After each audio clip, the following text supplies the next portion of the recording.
Joe, you have a solution sort of for the soundboard situation. We know that all the people listening have been waiting. Would you like to demo that? Hotly anticipated. Braden, why don't you tell me a cool fact? Did you know that in 1969, man landed on the moon? I woke up in a Dude, anybody watching was like, yeah, no, I'm good. space for improvement. Gang, welcome back to Space for Improvement. I don't know if there's a better way to have an intro than that. Nice work. That was beautiful. Wait, let me make a contribution here. All right. The highest production value podcast on the internet. Confirmed.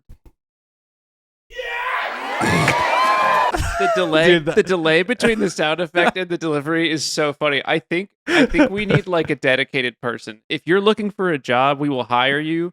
Right. Below minimum wage, to be clear. Yeah. We will hire you to trigger the sound effects immediately.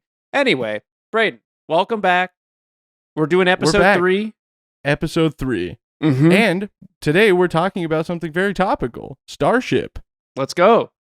I do have a quick follow-up from last week's episode that I wanted to cover, but you correction took a corner? little...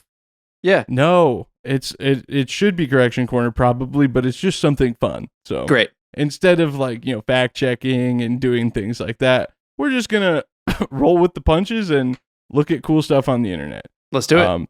But you did take a fun field trip, and I'm excited to hear about that. This was very topical. That's true. Would you like me to get into it?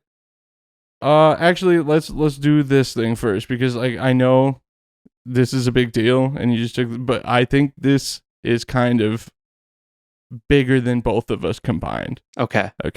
Yeah. Today I went on the internet and I found this. It's a silver Snoopy pin from NASA, a real one on eBay, Joe. Only $2,900. You're saving money. You'd be dumb not to buy this. You'd be a fool. And it's sold by Ladies Man 1995. I mean, one of the most reputable sellers.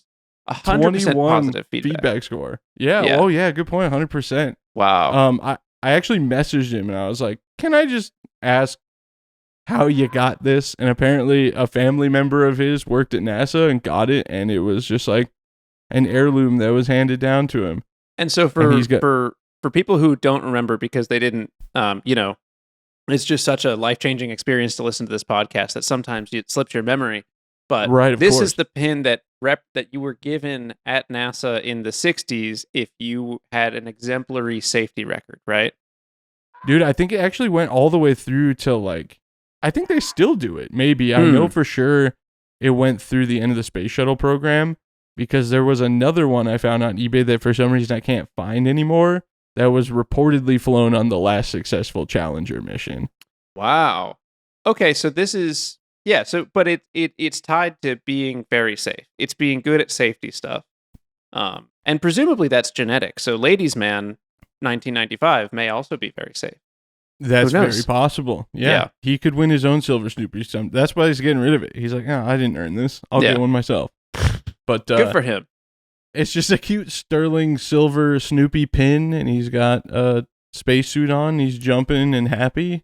And this guy wants $2,900, but he's open to offers. He did immediately. He's like, "This is how I got it. I'm open to offers. Are you interested?" Oh, yeah, that's an immediate. He's willing to go a lot lower. Yeah. Oh yeah, yeah. 1,500 maybe. If somebody wants to hit this up, my PO box is in the description of every one of my videos. So if you care to send me a silver Snoopy, I will say I'll take a replica. There's replicas on eBay for $500 as well. I will not take a replica. I want an illegally bought and sold one. Yeah. I was gonna say you can't verify it, right? But we know from the last episode that if you try and verify it, NASA will be like, "That is real. You can't have it back, actually." So I don't think that's on business. That is on business. They're handling it. Yeah. 10 toes in. Well, so yeah, let's jump into the episode here. I did do a little fact-finding mission in preparation for this podcast. That is why I went down. We are a high-budget podcast, and so of course. I went down solely because of this podcast to Starbase, Texas, to Boca Chica, to Brownsville, Browntown, and I saw the most recent Starship flight. Sorry, the crowd got a little unruly there. My bad. No. I went down and I saw the most recent one, which was Flight 8. Depending on when you're listening to that, there may be more. And it the part that I could see with my own eyes, very cool and awesome. Pretty successful. And you know what?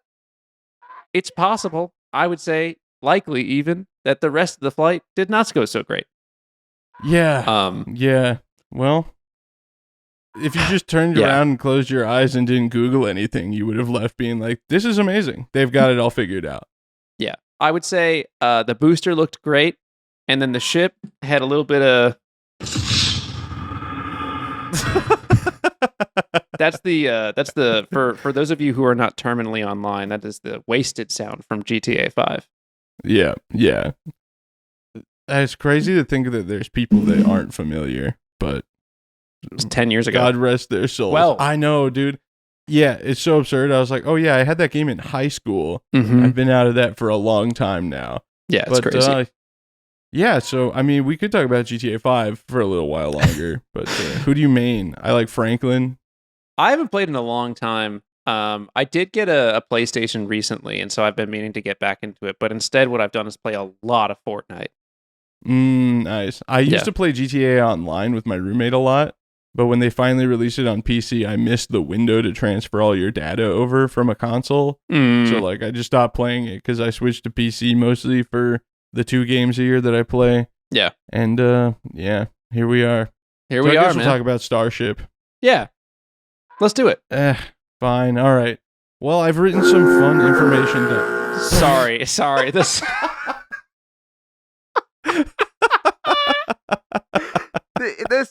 I don't think we're gonna be good at the soundboard. I don't think we should stop, but I don't think it's good. No, yeah, and that's there's actually a podcast I listen to a lot called the Headgum Podcast, and that's kind of like the point of it is that he abuses the soundboard and it's like way too loud all the time. So that's right up my alley. And I'm sure people that want to hear about space want really loud foghorns out of nowhere all the time. All right, Joe. Well, let's talk about Starship. Starship is a launch vehicle from SpaceX. No way. Which is a company you've probably heard of. How am I doing so far? You're doing great. I wore the shirt for it. Nice shirt. Yeah, okay. Yeah. Of course, we all know the President and Chief Operating Officer of SpaceX is Gwynne Shotwell. And off the top of my head, I can't really think of anybody else notable associated with SpaceX. Yeah, you know what's crazy to me is there's no controversy surrounding any of the people involved in that company. It's wild, isn't that?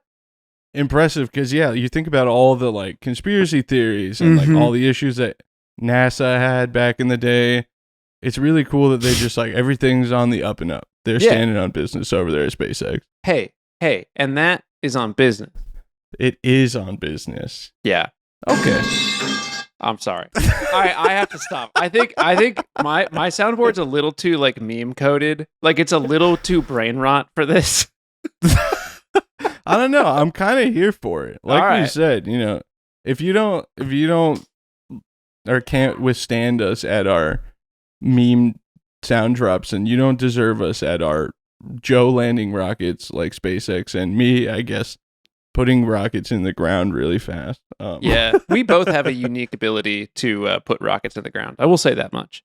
But my body is... Yeah, I mean, it's a little tongue-in-cheek. Obviously, SpaceX is really tied to Elon Musk, and like, regardless of your feelings on this person, I think everyone can agree he is a polarizing figure. So instead of focusing on that, maybe we'll focus more on the business. That's on business, and so is Starship. Yeah, Starship is an assembly of the booster known as Super Heavy, and the upper stage of Starship is called Starship. Any questions? This is a really good podcast, man. Like top tier stuff. I think this is our best episode. It's just you wait, dude. I had to put some deep fried memes in here too. It's the largest and most powerful rocket ever flown, which is pretty nuts. Yeah. While it undoubtedly serve, I can't read my own writing, which is dumb because I typed it. While it will undoubtedly serve a wide array of uses, one of its primary focuses is reaching and colonizing Mars. Over the years, there's been various claims of dates it will be launched with both crewed and uncrewed missions to Mars. Some of those dates have already come and gone. Listen, we'll talk about how it's going so far. Who among us has not set an aggressive deadline and just blown right through it? Yeah, I mean, that's very real. That's very real. There's a great delays happen. There's a great clip in a video that I think I did in 2022 where I am pretty sure the space shot happened in 2023. And for those who are unaware, I'm trying to send a rocket to space. I'm easily still 2 years away. I try very hard. I spent all of my teenage years in the big things coming mode. Yeah. And really learned to just shut up and, don't talk about it, be about it. Unfortunately, I am a little bit the YouTuber equivalent of your friend on Facebook who just posts big things in the works, big things coming. Yeah. Right. Yeah. And it's not because someone called me a grifter on Twitter today. It's not because I'm grifting. I'm not quite smart enough to execute that. It's because I'm real bad at schedule. And I'm not alone. SpaceX is also pretty bad at schedule. Hey, so that means you're right on track. Great. I don't see a problem. Yeah, it's really weird though being a YouTuber and not wanting to talk about things you want to do, but it's also like a real dangerous sword because you can say something, you're like, "Oh, I want to do this," and then for the next 5 years, people will be like, "When are you going to do this? You said you were doing this." So, yep. Anyway, speaking of things taking a long time, why don't we go on back, Joe, to February 28th, 2020. Starship's SN1 prototype was pressure tested in Boca Chica, Texas, and while undergoing a liquid nitrogen pressure test, the midsection of the prototype buckled, flying spectacularly into the air before violently hitting the ground. And this is kind of a classic SpaceX video that I think a lot of people who are familiar with SpaceX have undoubtedly seen. They've had some really good ones. Some real good, like, just goofy failures, Yeah. But SN2 was a prototype that was pressure tested as well, and it worked fine. So give it up, everybody. I don't have the applause. Yeah, you got to do that one. Very split applause. Because SN3 was another pressure test vehicle, and it collapsed while loading, quote, very cold fuel, despite reportedly passing an ambient pressure test the previous night. Yeah. That's perfect, dude. SN4, May 29, 2020. After successfully surviving 5 Raptor engine static tests, the 6th static test ended in an extremely violent and fiery explosion. Hey, now we're getting somewhere. Got so the you just gotta boom. get the hang of it. Yeah. It's a work in progress. Listen, it's tough because my Stream Deck, it's about a 3/4 of a second delay between when I hit the button and when it plays. So I have the same thing here. You got to anticipate it a little bit. So I'm like, joke, and then I'm scrolling and trying to find the one I want to click on, and then 5 seconds after that process starts, you get it. Yeah. SN7, SN5, and SN6 did exist, but evidently weren't that noteworthy, according to the source I used to write this. So SN7 was intentionally pushed to failure on June 23rd, 2020 to obtain failure data. I'm gonna fact check you live on the air here. SN5 and SN6 were the first ones to fly, right? Didn't they hop up, scoot over, and do like a little landing? Am I tripping? Am I geeking? I don't know, actually. I thought... Hold on. This is on business, for sure. Okay, yeah. Handle it. Handle that business. Yeah, they both flew, right? Yep, they both did. At least one of them. SN6 did a 150-meter hop. SN5 did a static fire and then a hop. Yeah, I think they both did a hop. boy, we should prepare at all for this. I mean, you did, but I didn't. I'm glad you caught that, though, because, it's just like, and then SN5 and SN6 were developed internally. Here's SN7. Yeah. This is where we're back to it being awesome, though, that I'm just using sources that I found that seem reputable and then throwing them under the bus at the end of the episode. So stick around for the end of the episode. We'll know who's wrong. Hear these sources. Yeah, exactly. Source, I made it up. Well, this is going to age poorly because the next thing I wrote is, now, how about some rockets actually leaving the ground?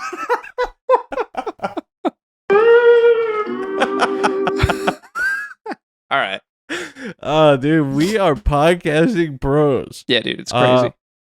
If you're familiar with SpaceX history, you'll know that during the development years of the Falcon program, there was a lot of spectacular failures that were released for public viewing, and the Starship program is the same way. So, if you're not driving while you're listening along, or go ahead and play some games on your phone while you're driving, there's nothing wrong with that. Yeah, send some texts. The faster you go, the safer you are. That's all. But you might want to go check these videos out as you're listening along. I thought it would be kind of fun to watch them as we go, but then I realized that's going to create a new track every time I load a video into the editing software. Yeah. And then it's going to be quite a problem. So for the sake of expedition, we're going to skip that. One of the things Braden and I agreed on when we started this, world famous podcast was we wanted to put pretty low effort into it. And it's not that we don't care about our listeners. We care so much. I think about you guys constantly. It's more that we already have a bunch of stuff going on. And so we'll just hop on mics once a week or two and have a good time. Or if we want to sell it like a little more spiritually, like we really believe that the raw, just like elemental essence of our conversations is something that the fans not only want, but deserve. Listen, if you're listening to this and you don't know why we're laughing, that means Braden said something so horrific that we cut it out. Whoopsie. That one hit the cutting room floor. Joe, on December 9th, 2020, SN8 flew and was actually quite successful on the up part. But as we like to say in the rocketry world, the up part is the easier part. Yep. It's especially true when you're trying to land this massive thing that's standing up, which I'm sure you can attest to, Joe. Yeah, it's hard. I have no other commentary on that. I can tell you that when I watched this thing, did you watch this live, Braden? No, I did not. Oh, not a true fan. Wow. No, not a true I believer. know. I bet I'm a halfie, dude. I can't even make that joke. But I watched this thing live and I was foaming at the mouth so hard. I got every device that could play a YouTube video or a live stream on my desk because I wanted every angle. I mean, the truth of the matter is I was also like pretty depressed at the time and just like needed stuff to be excited about. So shout out to that. That's what we like to hear. But shout out mental illness. Yeah. I got like my phone and like a laptop and I have my desktop and I was, if I had a fridge that could like play YouTube videos like those fancy fridges, I would have done that. So I was after very excited. After this episode of the podcast, we're going to be able to afford those fridges. Oh yeah, easily. I'm going to send you texts from my $20,000 Samsung fridge and it's going to be sick. I would love to pay $20,000 for a fridge. That could I would love to be in a position where I can. There's a prerequisite, but yeah. It's like expensive cars. I'm like, what point do I have to get to where $100,000 on a car seems reasonable? I mean, you got the next best thing. Sometimes they're like, just review it, and you're like, that is true. I'll get groceries with it. Sometimes I don't even have to pay for gas. It's pretty sick. I'm not gonna lie. Dude, I have to touch on the fact that you like pulling everything like multiple streams up reminded me of this like appropriately deep fried meme that I saw where it was just like day 4 of screen maxing my toddler and it was like a 4-year-old eating chicken nuggets with like 15 screens playing videos. That dude, it's important to raise your kids right. They need to be as in front of as many screens as possible. It's so important. I'll have to send you that. Don't let me forget. Yeah. Anyway, It didn't quite stick the landing, but it made a valiant effort. Still, it violently exploded. It'll happen every once in a while. SN9 was very similar in that it reached a peak intended altitude of 10 kilometers, which is about 6.2 miles, or about 142,848 Big Macs stacked on top of each other for our friends here in the U.S. Wow. That's impressive. Now that makes more sense to me. See, now you understand. Yeah. It did a complex horizontal flip to simulate re-entry into the Earth's atmosphere, and during its landing attempt, it violently exploded. That one was good. I actually heard the button before I heard the noise. That makes it way better. Oh, SN10. Oh, I thought I had a date on here. It flew to 32,736 foot-long hot dogs balanced tip to tip before someone said, do a flip, and it did the same little kick flip thing as the SN9 prototype. Yeah. Can you tell I was a little bored when I wrote this? That's awesome. I love that. However, instead of replicating SN9's failed landing, SN10 stuck the landing. All right. And then shortly after, it violently exploded. This is great. Now we're cooking, Braden. Dude, I love the video too. If you watch it, they cut it before the booster exploded, but you can see that it's on fire. They're like, look, we did it. Perfect. It's possible I'm reading into this too much, but I remember watching, you've got like the NASA space flight and the Tim Dodd stream up, and like they're rolling for hours. But I remember the SpaceX stream cutting, and maybe I'm making this up in hindsight, but it did seem kind of fast. It seemed like they cut pretty quickly, and they got cameras all over this stuff. Right. Oh, Like they got all sorts of cameras on these things, and so I have to imagine they were like, cut, get off. Like, oh God. Those numbers are going up really, really fast. Yeah. Or down, I guess. Who knows? I don't know how space works. Someone's going to know, and they're going to be mad that we don't. They're going to be like, seriously? You don't know? Obviously. As fuel's pouring out, the numbers are going down. Mm-hmm. Yeah, I dropped out of engineering school sweaty. Sorry about that. I didn't even go sweaty. Oh, man. What are we doing talking about space? Sweating.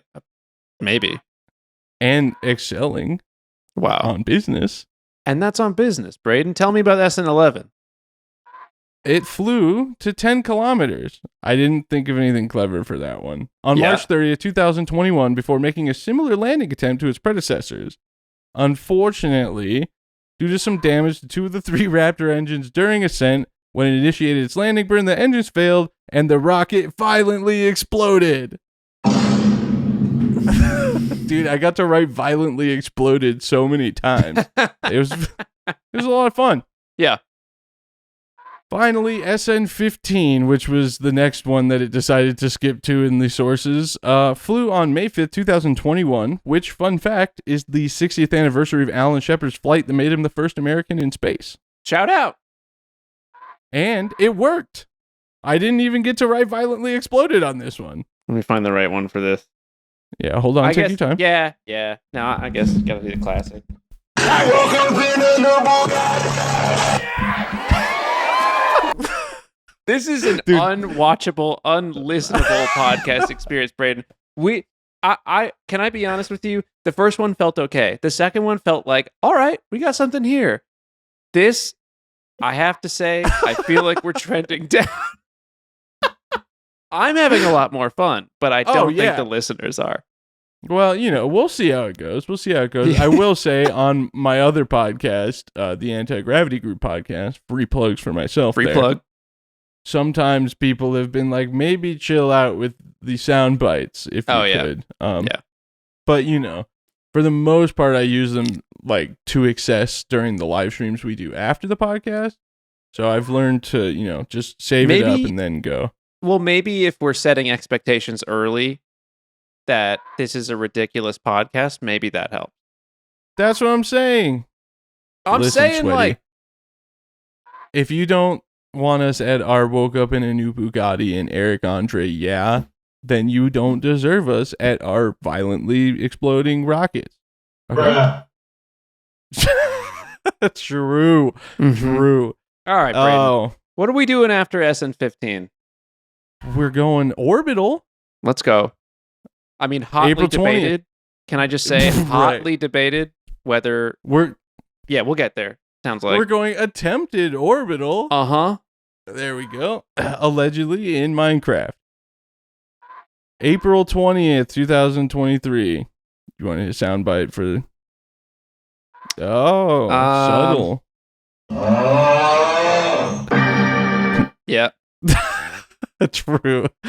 April 20th, 2023 marks the date of the first attempted full stack and orbital launch test. About 3 minutes after the launch, when it was supposed to stage, there was a bit of an issue, Joe. Do you know what happened? Tell me, Braden. It didn't do the staging thing when it was supposed to stage. Was it doing anything else? It started spinning a little. Doing tricks on it. Yeah. I don't think. It wasn't. Well. It wasn't supposed to do the kickflip on this particular flight, but it tried. Yeah. Super heavy booster failed to detach from the Starship, as we discussed earlier, and it began to spin violently. And just as a live stream announcer said, quote, "I do want to remind everyone that everything after clearing the tower was icing on the cake. It violently exploded." Dude, the timing on the and I just want to remind everybody, like, if it blows up, that's fine, because we were kind of hoping that it would just boom. Like, oh, she got it out. Nice work. Can I ask, did you put in the script the timing of the explosion in any other controversial things that related to that? Because if you didn't, then I can go on a little tangent here. I didn't, but yeah, please go off. Do you want to wait until those flights come up, or you just want to? No. So on flight 1, okay. It didn't do staging, and the thought is that there's an explosion. If you watch this thing, there's an explosion, like, I don't know, 20 seconds in at the base of the booster, and it's the hydraulic power unit that generates pressure for the hydraulics that fails, and so as that fails, you lose pressure and you lose pressure on all of your other systems. So thrust vectoring, which is why it's spinning, and also the ability to declamp the stages, to detach the stages. But the other thing that happened is the flight termination system, which is the explosives on the rocket that are supposed to, it's funny, but for safety, it's safer to blow your rocket up than it is to have the whole thing falling at once.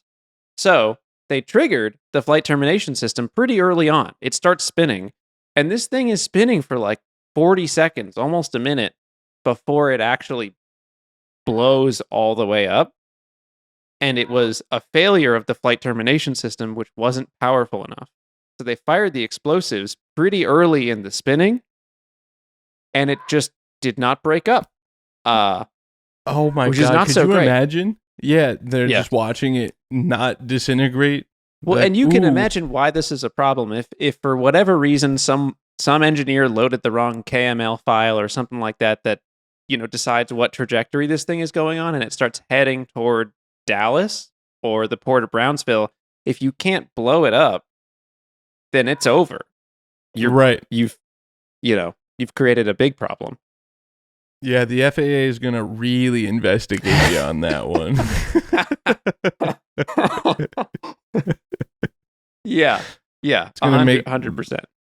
Make the Flight 7 investigation look like cakework, which we'll get to. Yeah, we'll get there. If you're only going to watch one video that we discuss in this podcast, one of you hundreds of thousands of people that are still listening, of course, watch this one because the timing is impeccable. Can I do one more thing about Flight 1? Please. Braden, can you tell me what happened to the launch pad on Flight 1? Wasn't it just completely demolished? Yeah, go ahead and pontificate on that for 12 seconds. Okay. Well, okay, great. Thank you for talking about it. So, all right. So I went to Starbase to go see the flight, right? And Flight 1 took place as we're recording this, 2 years ago now? Mm-hmm. Right? Almost, yeah. One of the things that happened during the flight, I assume everyone listening has seen it, but one of the things that happened is they didn't use a flame deflector, and they didn't use any water to cool the launch pad, and so they fired the rocket directly into flat concrete. As you might imagine, it's a lot of pressure, it's a lot of heat. Concrete can only do so much, and so it created, as it's been referred to for a while now, a rock tornado. Oh no. And so it spewed concrete all over the place. Like the actual launch pad became, debris. Like they found it, I don't know, miles and miles and miles away, like little particulate of concrete from the launch pad. But there were also big chunks around the launch pad. So there was a big cleanup effort, right? But you can't get all the pieces. There's concrete and rebar everywhere. So when I went to Starbase, I intentionally did a little searching around the launch pad and I brought back some concrete. So this is pieces of the launch pad from Flight 1. I believe you mean in Minecraft you did that, but a SpaceX employee in Minecraft gave you those. But in, hypothetically. That's so crazy. Rock tornado, dude. Yeah. I'm looking forward to that movie. I loved Sharknado a lot, so the sequels. Less sharks, but it's a good movie. Yeah, way more dangerous, arguably, because if you get hit by a shark, it's not necessarily gonna have time to eat you as it flies by. Yeah, if you get hit by a giant piece of concrete during a rock tornado, game, set, match. I'll say this, Braden, you're no stranger to this feeling, especially when you're out at FAR or at the launch site or whatever. When you stand next to a really big rocket and you wonder to yourself, what would happen to me if it lit right now? Yeah, I know that's especially two-stage enjoyers have thought this many a time. But you get the opportunity to walk up like 500 feet toward the Starship when you're down there. I don't think this will always be the case, but at least right now, it's a public highway that's right by the launch pad. So when it's not about to launch, you can stand really close. And I always like thinking about what would happen to me if I stood there when it launched. And the answer is I don't. But 500 feet. Oh, you can get right up to it. Yeah. That is insane, dude. Yeah, it's crazy. Yeah, that's a real bad place to be in an F5 rock tornado. Yeah. That's a proper F5. Yeah. They might have to, I mean, they have EF5, but they might have to add 6 for that level of a rock tornado. Yeah. Well, anyway, should we move on? Yeah, that's on business for sure.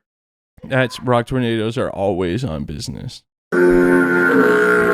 All right. November 18th, 2023, Starship Test Flight 2 saw all 33 Raptor engines of the booster fire to full duration and successfully hot stage. Do you have any insight as to why they decided to go hot staging? Just because the first flight incident?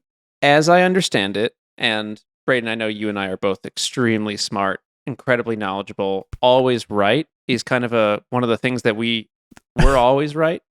I put that on my resume. Yeah, it's just what it is. I'm pretty sure it's a little more efficient because every second that you're not firing or in orbit, you're losing 9.81 meters per second squared of you're losing 9.81 meters per second of speed.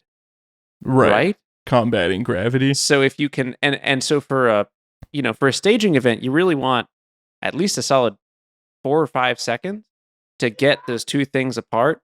Maybe a little longer if you don't want to blow it up by firing right into it. So the hot staging is impressive. But I also think it's a little bit of a confusing thing. I'll say this. No rocket begins its life cycle at 100% of the stated performance. So if Blue Origin has a new rocket and they say, we think we can get 20 tons to low Earth orbit, that first flight, I guarantee you, it could not get 20 tons up there. Maybe it could get 10.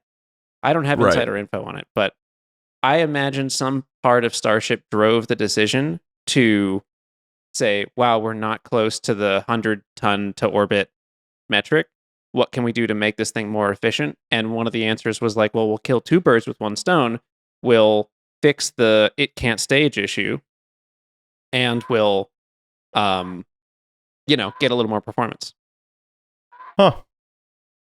Interesting. Who knows? The Tech Data Talk segment of the show. Welcome to a new segment, everybody. Welcome. Space for Improvement Tech Talks. Okay, well, after the booster did its little kickflip and initiated the boost back burn, several engines began shutting down before eventually, I'm inventing words. Yeah. An energetic failure of one of the booster engines caused it to violently explode. Reportedly, a leak in the aft section of the upper stage caused a combustion event, is what it was written, that caused full engine shutdown.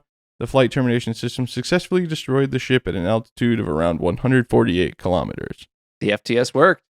They fixed that too. Which is great.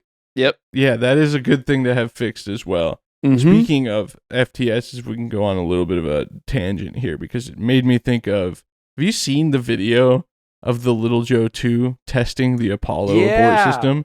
Yeah, where that's it wasn't good lore. even, it was like an actual failure. Mm-hmm. It started spinning and it just worked, not on accident. They were testing it, just not like that. It's great because it's slow motion and you can see this thing just disintegrating. It's awesome. It's a great clip. It's crazy to think of the scale too, with how fast it's rotating. It's terrifying to think about. Like, you're just watching that from the ground, you're like, oh my god, I hope that works. Flight 3 happened on March 14th, 2024, and aimed to initiate a full-duration burn of the second stage engines, demonstrate internal propellant transfer, and test the Starlink dispenser door. The booster successfully boosted. However, during the landing burn over the ocean, only 3 engines ignited, and it violently exploded 462 meters above the ocean. The ship entered an uncontrolled roll after its suborbital re-entry from 234 kilometers, and it disintegrated. I thought about putting... The payload bay door did not seem to work. No. The triple... Yeah, the triple's That's tough. Rough. Well, hey, we can only you know go what up they've from got? Here. Braden, you know what they got? Wait, hold on. I bet I know. Wait, hold on. Oh, it's... No, I tried to get it. They've got a little space for improvement. Don't we all? Man. All right. Let's move on. I'm just going to clip that and just like cut it so it's perfect, and then we'll both just be straight faced at the camera. Like, yeah, excellent. Yep.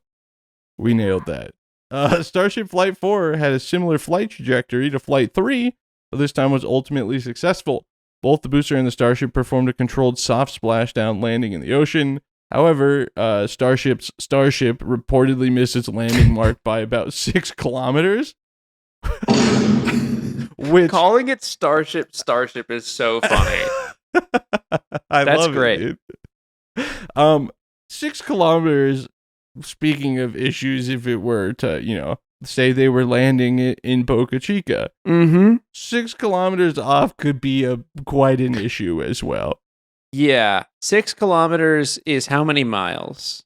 3 and a change, something like that? Yes. I should have converted it to Big Macs. I stood about 5 miles away from the launch, and if something came down 2 miles away, I'd be in trouble.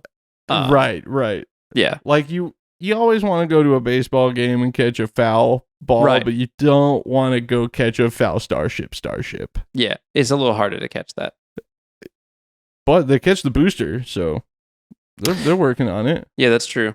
That's a you know what, Braden? That's a great point. Thank you. It's very serious. I'm glad that you took the time to consider that dissertation. Yeah. Flight 5, speaking of which, October 13, 2024, the first time I'd live streamed a spaceship. And that's it. That's the end of that. A Starship. Yeah, a SpaceX Starship featuring Super Heavy Booster is what I meant to say. This no engine failures, and for the very first time, the Super Heavy Booster makes a successful return to the launch pad and is caught by the giant chopsticks. Pretty insane.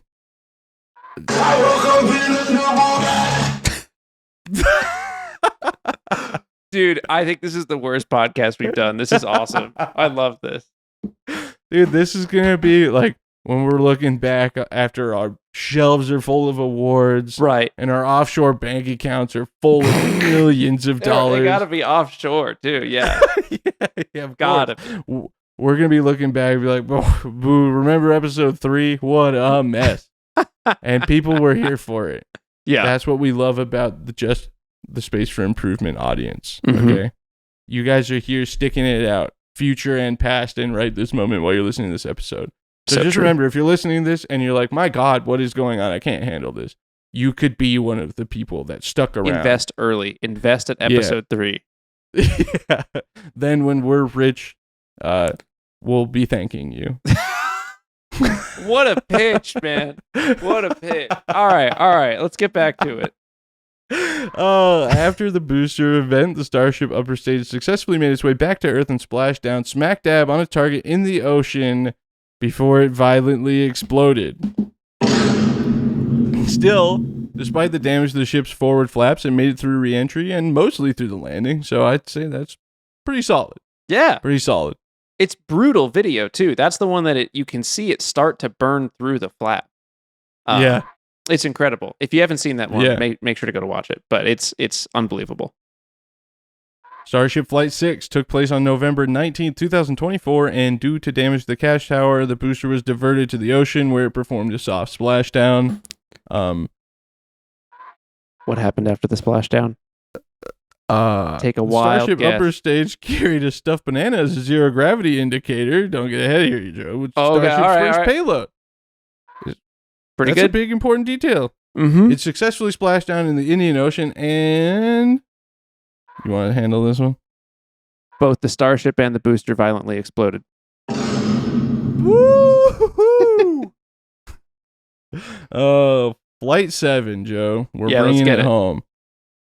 January 16th, 2025. My second live stream of a SpaceX Starship, and Super Heavy combination stack. Jesus I think Christ. they should... I think that's what they should call it. During a mission to test... go ahead. I got on Blue Sky a month or two ago or something like that, just to try it out. And I've been just posting the dumbest stuff I can on there, but I've been thinking of different rocket names, and I tweeted this on Blue Sky, but I was wondering why they didn't call it Glenjamin Franklin or John F. Glenady. Yeah. I thought those would have been good rocket names, but we should do a whole podcast where we come up with better names for rockets. Dude, that's a good idea. Yeah. I think we could wax on that for an hour. Hey, and that's on No wax. problem. Yeah. That's on the gang. And dude, John F. Glenady might be my favorite one. Yeah. Glenn Howerton is fun too, because that's just his actual name. My buddy and I, we think it'd be really fun if they just called it Glenn too. Liftoff of Glenn. Yeah, I think Glenn has reached funny? Mach 1. I think you told that story on the last episode of this podcast. God. We're 3 episodes deep and we're repeating ourselves. This is already. This is an awful podcast, dude. All right, let's keep going. Oh. Anyway, during a mission to test the deployment of 10 Starlink dummy satellites, a propellant leak caused premature engine shutdowns. SpaceX says that it was a, quote, harmonic response greater than they had planned for in testing, and that was the cause. Effectively, that just means it was kind of just like shake, rattling, and rolling until it eventually violently exploded. If you have seen any clip from the Starship flights, it's probably the one of Starship Flight 7 breaking up over Turks and Caicos, and I need confirmation on that pronunciation. Turks and Caicos is, I think, how it's pronounced, but I do not know. All right, I'm glad you don't either. The blind leading the blind here, buddy. I Googled the pronunciation, and that's how it said it. So okay. I was like, okay, Caicos. Cool. I thought it was Caicos Caicos as well. Yeah. Huh. Well, see, I was like, okay, if you say so. So, source for that one is Google. Blame them, not me. I'm glad neither of us know, so that anyone who does know and is listening can just be mad about it. Yeah, but they can do nothing in real time. Okay, moving on. So this is a slammer. We did say we were going to get ourselves canceled. The booster did successfully return home and get caught. Nice. And Flight 8. Flight 8, Joe, pretty similar outcome. Pretty show over the Bahamas and whatnot. So since you were there, I figured we probably don't really need to touch on it, especially since the detail I just went into for Flight 7. But I did want to show you a couple graphics instead. I would love to see some graphics. Courtesy of Fox 35 Orlando. So for those listening, we're looking at a cool debris field projection of SpaceX's Starship Flight 8. And it's like just all of Cuba and the Dominican Republic. I gotta jump in here. I gotta say some stuff about this. The first thing, it bothers me when people do this for no reason, and it makes me sound like a fanboy, which I'm a fan of SpaceX, but I wouldn't consider myself a fanboy. Maybe I'm already outing myself, but when it's not SpaceX, it's one word. So when Fox puts it on the screen, they're like SpaceX. This is the smallest, nitpickiest thing that I could possibly pick up on, but that always bothers me. And then the other thing is the debris field is like 10 times as big as the actual debris field was. Like maybe not 10 times, maybe it's 5 times, but like it is definitely not that wide. Like it wasn't showering all of Cuba in debris. It does say from SpaceX though. So yeah.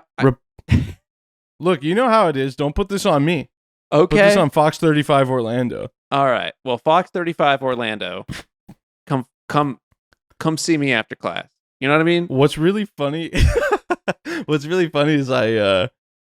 what I anticipated you saying there was that the debris field was not as drastic as this graphic makes it look. So when you threw out the SpaceX grammatical error, I was like, "Oh, okay."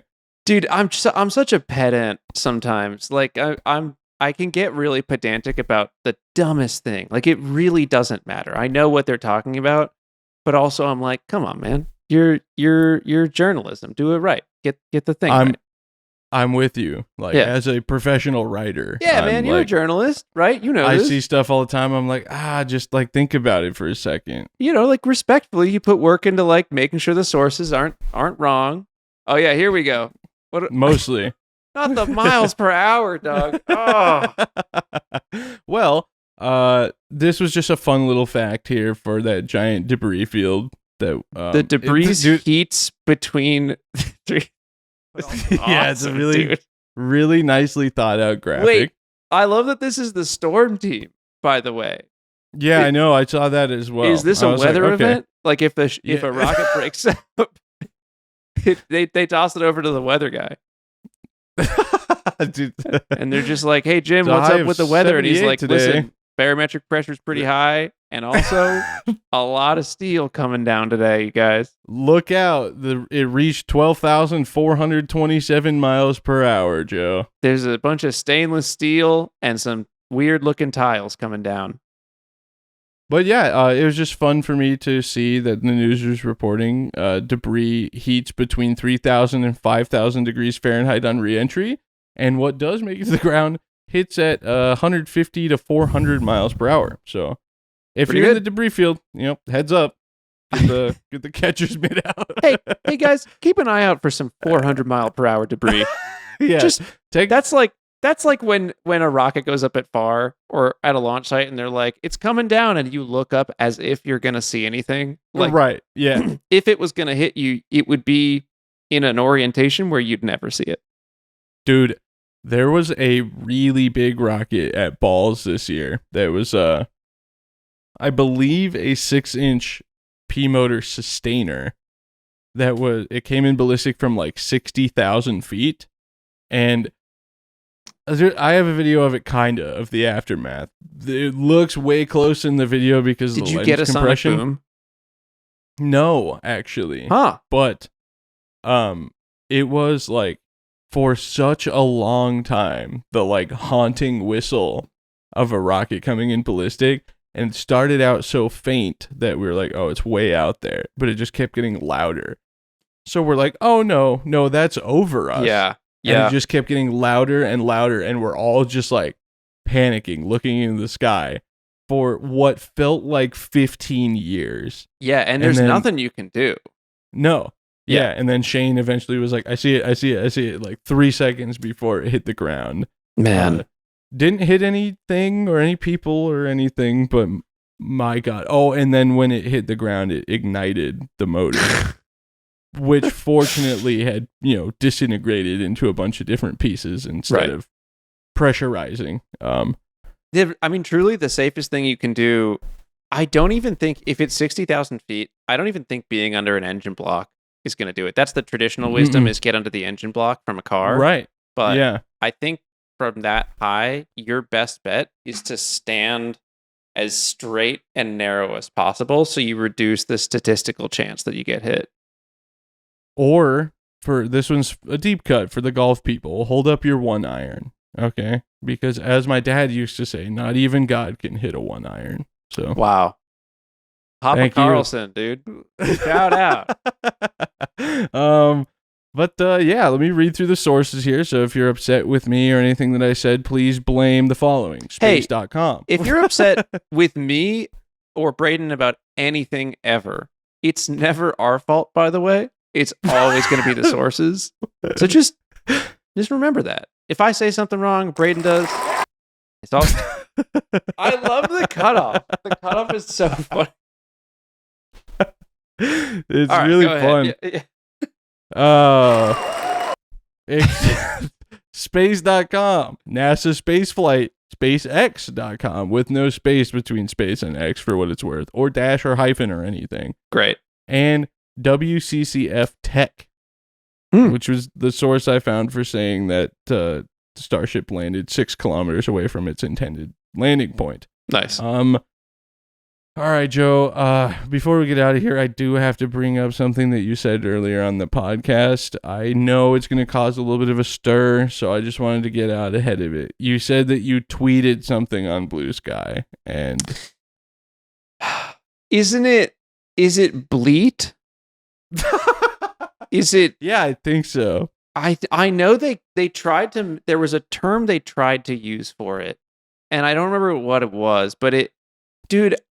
Can I just say, not to invite problems onto this episode, but if you've made it this deep, you probably rocking with us. You probably rocking with the gang. Why renaming it to X and losing all of the ability to say that you tweeted something is crazy. Yeah. Like having a verb attached to your website is so cool. And literally, that was the only social media website that had it. Like nobody said I tweeted something. This picture. Yeah, you knew what website it was on. That's awesome. Yeah. Another podcast I listened to right after the change, they started calling it a Zeet, Xeet. Yeah, I'd rather just say. I don't love it. Yeah, I don't. Yeah, I'm not about that. That is not on business. Frankly. Yeah, I like when you say, though, that I posted on X, the everything website. Oh, yeah, like, X, the everything app. The app, yes. Ooh. Rolls right off the top. Okay, now I got to apologize. I understand that I called the everything app the everything website.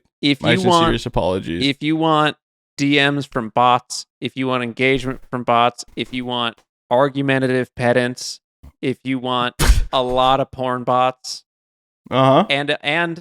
and that's everything that you could want. Go to X, the everything app. All right, I've started up too much. Listen, life is complicated. If you want updates on the SpaceX Starship Super Heavy Full Complete Stack, you can check it out on X, the everything app, where there's everything. Where can they find you on X, the everything app, Joe, and everywhere else for that matter? Dude, I'm at Joe Barnard on X, the everything app. I'm at BPS Space on YouTube.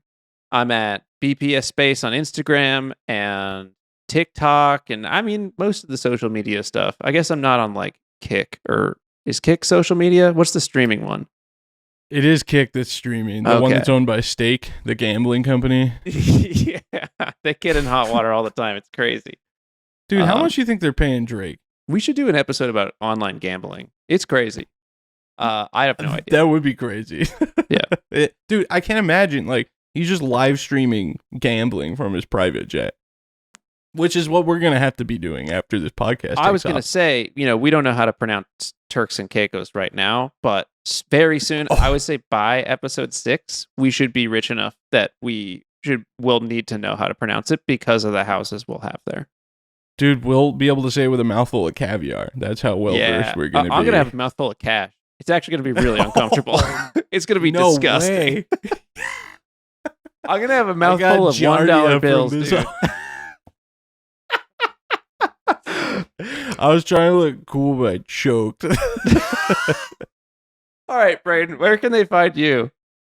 You can find me on YouTube at Rocket Vlogs. You can find me on Instagram and Snapchat at BigB1011. And, dude, big news. I hit 10,000 followers on TikTok. Let's go! Yeah!